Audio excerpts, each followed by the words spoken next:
ও মাই god, জানি না ক্যামেরার ভিডিওটাও থেমে থেমে যাচ্ছে কেন। আমাদেরই মতো ক্যামেরাও কি ভয় পাচ্ছে নাকি অন্ধকারকে, বুঝতেই পারতেছি না। তবে খুবই লোমহর্ষক। কোন ভুলভুলাইয়ার মধ্যে চলে আসলাম।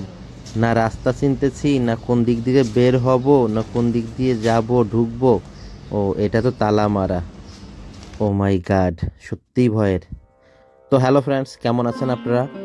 গুরুদেব, আপনাকে শতকোটি প্রণাম বাংলা সাহিত্যকে সারা পৃথিবীর সামনে এমনভাবে তুলে ধরার জন্যে, এতটা ঔজ্জ্বল্যতা দেওয়ার জন্যে।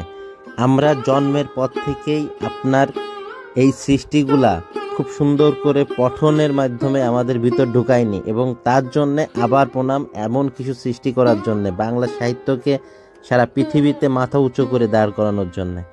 আমরা চলে এসেছি জোড়াসাঁকো ঠাকুরবাড়িতে। এটা হচ্ছে দ্বিতীয় পর্ব। যারা প্রথম পর্ব দেখেননি অবশ্যই আমার চ্যানেলে যে দেখে নিতে পারেন। ফার্স্ট যে পর্বটা আমি করেছিলাম ছোট্ট পর্ব, তবে এই পর্বে আপনাদের এমন কিছু দেখাবো আপনারা পুরো তাজ্জব মেরে যাবেন।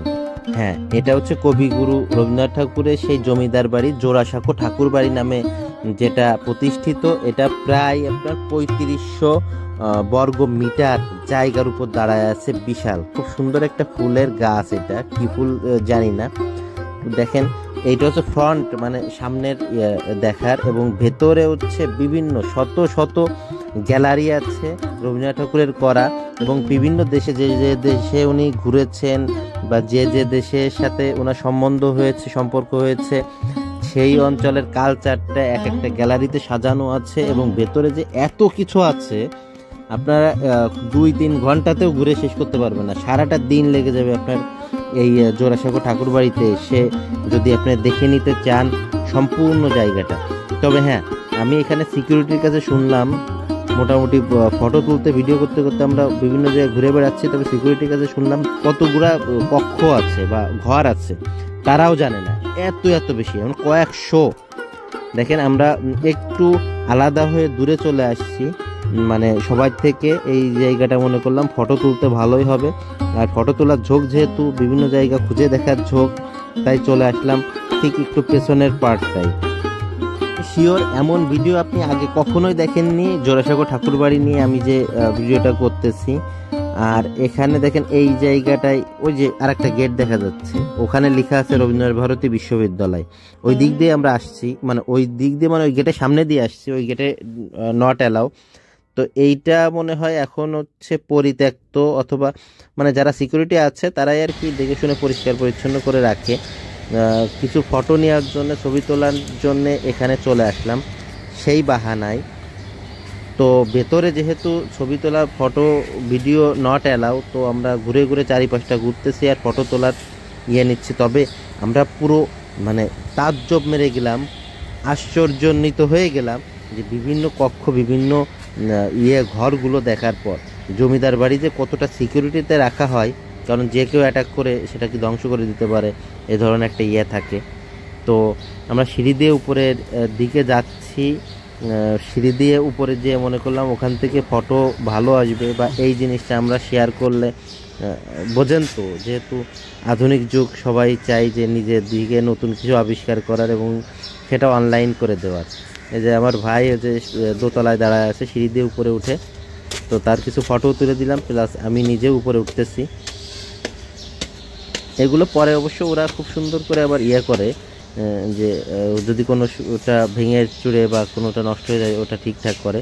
দরজাগুলো সবই বন্ধ দেখতেছি, মানে এগুলো সাধারণ মানুষের যাতায়াতের জন্য নয়, ওইগুলো বন্ধ করে রাখা হয়েছে। আপনি জানেন তো, এই বাড়িতেই কিন্তু রবীন্দ্রনাথ ঠাকুরের জন্ম এবং মৃত্যু এই বাড়িতে। আমরা ঘুরতে ঘুরতে নিজের কৌতূহল না থামাইতে পেরে কোনো একটা রুমের ভিতর ঢুকে গেলাম, এবং কোথায় ঢুকতেছি আমরা নিজেরাও জানি না। সত্যি বলতেছি, নিজেরাও জানি না। এমন এমন জিনিসটা, মানে কিছুর আমরা সম্মুখীন হয়েছি যেটা বলে বোঝাইতে পারবো না। দেখেন, একটা ভাঙা সাইকেল, হয়তো কোনো সিকিউরিটি বা এদের কারোর হবে হয়তো, সেটা পড়ে আছে। দেখেন বিল্ডিংগুলা কেমন দেখতে। এই জায়গাটা, ও এসিও লাগানো আছে ওই পাশটায়।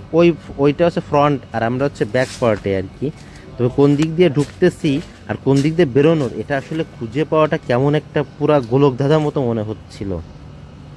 মনে হচ্ছিল এমন সময়, মানে এমন এমন সময় মনে হচ্ছে যে আমরা হয়তো এর ভিতর থেকে আর বের হয়ে যেতে পারবো না, এমন সিচুয়েশানে পড়েছিলাম। খুবই মানে বেশ শরীরটা শিহরিত হয়ে গেছিলো, গায়ের লোম দাঁড়িয়ে গেছিলো কিছু কিছু জায়গায়, যে জানি না ওর ব্যাখ্যাটাও আমরা দিতে পারবো না।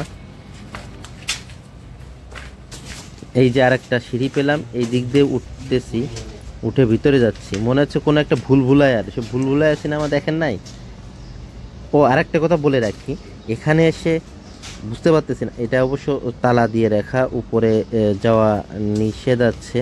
তো আমরা এই দিক দিয়ে হাঁটাহাঁটি করে দেখি উপরে যাওয়া যায় কিনা। তালাটা যদি না থাকতো তাহলে তো উপরে যেতে পারতাম। ও মাই গড, দেখেন আমাদের বুঝতে পারতেছি না যে ক্যামেরাটা কেন থেমে থেমে যাচ্ছে। আলোর স্বল্পতার জন্য কি এরকম ক্যামেরাটা বেঁধে বেঁধে যাচ্ছে?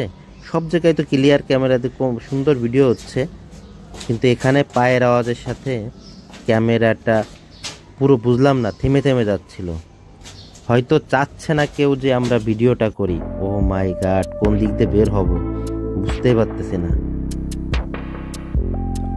তো খোঁজ লাগালাম, দেখি বের হওয়া যায় কিনা। হ্যাঁ, বের হয়ে দেখলাম এই যে আর একটা পার্ট এখানে।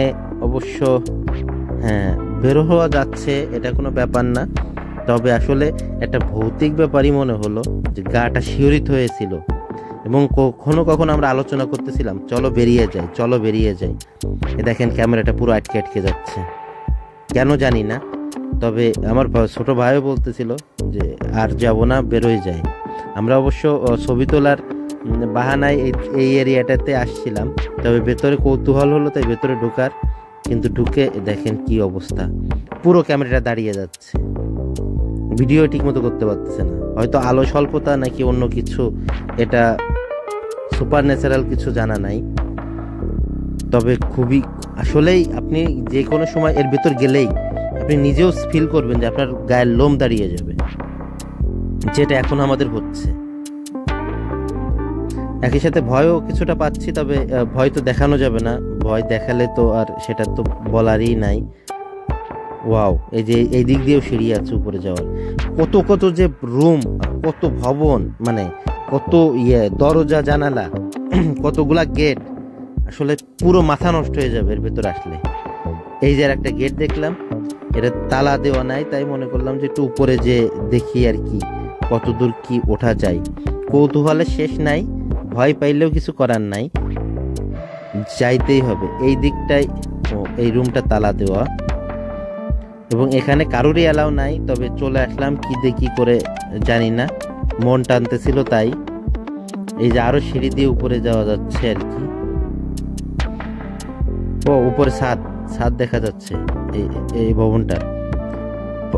আমরা অনুমান করলাম পাশে যে ভবনটা, ওই ভবনটাই হচ্ছে মানুষ যাতায়াত করতে পারতেছে, মানে যাতায়াত ওদের অনুমতি আছে যে কারোর ওই ঘুরে ঘুরে দেখানোর, কিন্তু এখানে কারোর অনুমতি নাই আর কি সম্ভবত। মানে একদম পতিত অবস্থায় আছে, পড়ে আছে, কেউ যাতায়াত করে না। মেনটেনেন্স যারা করে এখানে, সিকিউরিটি যারা আছে, তারা আসে কিনা আমার জানা নেই। অবশ্যই মনে আসতে পারে, যে একটু পরিষ্কার পরিচ্ছন্ন দেখলাম কিছু কিছু জায়গা, তবে সব জায়গা পরিষ্কার পরিচ্ছন্ন না। ছাদে উঠে এখান থেকে ফটো তুললাম, ফটো নিলাম, আর এই যে সামনে ভিডিও তো নিচ্ছি। পুরোই ঘেমে গেছি, মানে কিছুটা শিহরিত হয়েছিলাম, কিছুটা আতঙ্ক ছিল ভেতরে, একটু ভয় ভয় লাগতেছিল, যার জন্য পুরো ঘেমে টেমে খুব খারাপ অবস্থা। ভিডিওটা কেমন লাগলো আমি জানি না, তবে ভিডিওটা আর বেশি বড় করব না। এইখানে এই জায়গাটা হচ্ছে রবীন্দ্রনাথ ঠাকুরের সম্ভবত সমাধি, আমার কিছুই মনে নাই। তো চলে আসলাম ঘুরে ঘুরে বাইরে।